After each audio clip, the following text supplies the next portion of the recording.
가수 김호중 씨입니다.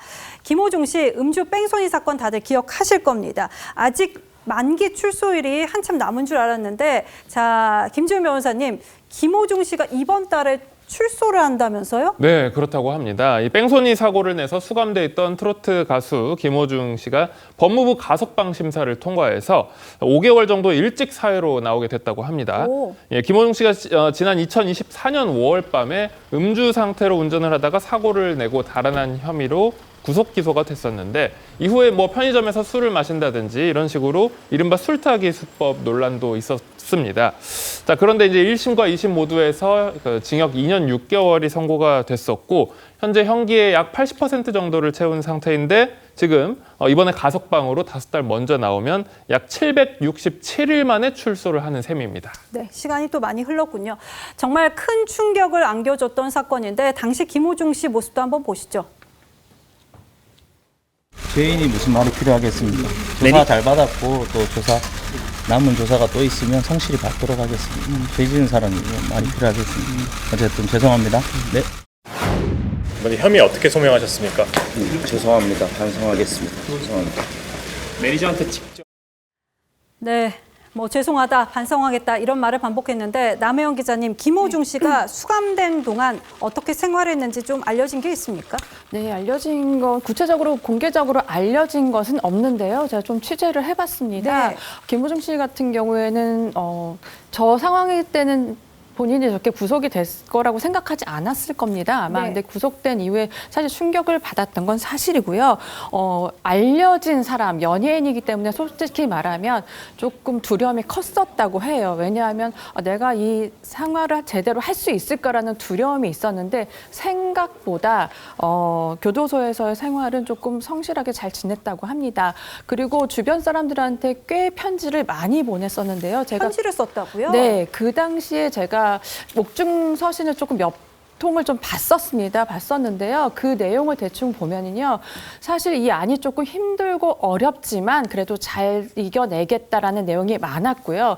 그리고 주인들에게는 책 리스트를 많이 보냈었습니다. 책 리스트를 보내서 책을 좀 많이 읽고 싶다, 이곳에서 많은 것을 조금 경험하고 가겠다, 너무 죄송하다는 말이 정말 많았고, 그리고 그 안에서는 약간 가수잖아요. 뭐 노래를 부르거나 이런 건 할 수 없기 때문에 작사를 좀 많이 한 것으로 알고 있습니다. 오, 작사를 했군요. 그래서 그 작사가 뭐 세상 밖에 나올지 어떻게 될지 모르겠지만요, 김호중 씨 나름대로는 슬기로운 교도소 생활을 좀 한 것으로 알고 있습니다. 네, 이 김호중 씨 수감 동안 많은 이슈들도 있었습니다. 자, 김지훈 변호사님, 김호중 씨가 악플러 180명을 고소했던 사건도 또 있었죠. 그렇습니다. 이제 김호중 씨가 악플로 180명에 대해 7억 원대 소송을 제기한 적이 있었는데요.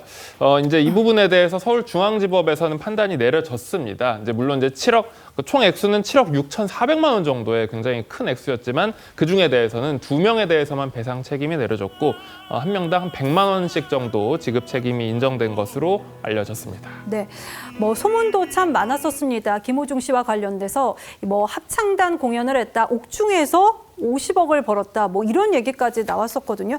남혜영 기자님, 이게 실제로는 어땠던 겁니까? 그럴 리가 없겠죠. 네, 그럴 리가 없죠. 그게 좀 사실 말이 안 되죠. 네. 일단은 옥중 수감 공연은요, 한 매체의 기사로 알려졌었는데요. 김호중 씨 같은 경우에는 서울구치소에서 민간교도소로 이감이 되면서 조금 더 행동이 자유로워졌다라는 말이 있었습니다. 그 당시에 그래서 합창단 단원으로서 세종문화회관 강당에 섰다라는 말이 있었는데요. 소속사는 즉각 반응을 했습니다. 절대 아니다라고 얘기를 했고요. 알고 보니 그런 건 좀 약간 잘못된 정보였던 것으로 알고 있고요. 그리고 50억이 사실 다들 궁금하실 거예요. 예. 어떻게 수감됐을 때 그렇게 많이 벌었을까 얘기를 했을 텐데요. 이 소속사의 실질적인 공시와 외부 감사 보고서의 차이가 좀 있었습니다. 네. 굉장히 많은 차이가 있었고요. 이게 좀 자극적으로 50억을 벌었다라는 말 때문에 조금 다시 한번 지탄을 받았는데요. 그건 아닌 것으로 판명이 됐고요. 그리고 김호중 씨 측에 좀 알아봤는데요. 일단 지금 이달에 나오면 앞으로 활동을 하겠느냐 말겠느냐, 약간 이게 궁금합니다. 네, 궁금하실 거예요. 그래서 물어봤습니다. 단 한마디로 얘기했습니다. 일단은 모든 아직 11월이 최종 그 수감일인 거죠. 그때까지는 정말 자숙하는 모습을 보이겠다. 자숙하는 모습을 보이겠다. 절대 일체의 활동 없을 것이며 그리고 김호중 씨 같은 경우에는 사실 맨 처음에 들어갔을 때 왼쪽 다리가 좀 아팠습니다. 수술 날짜를 받아놓고 들어간 상황이었는데 제대로 치료를 그렇게 많이 받지는 못했거든요. 그래서 당분간은 치료에 전념하겠다. 그리고 다시 한번 죄송하다는 말을 거듭했습니다.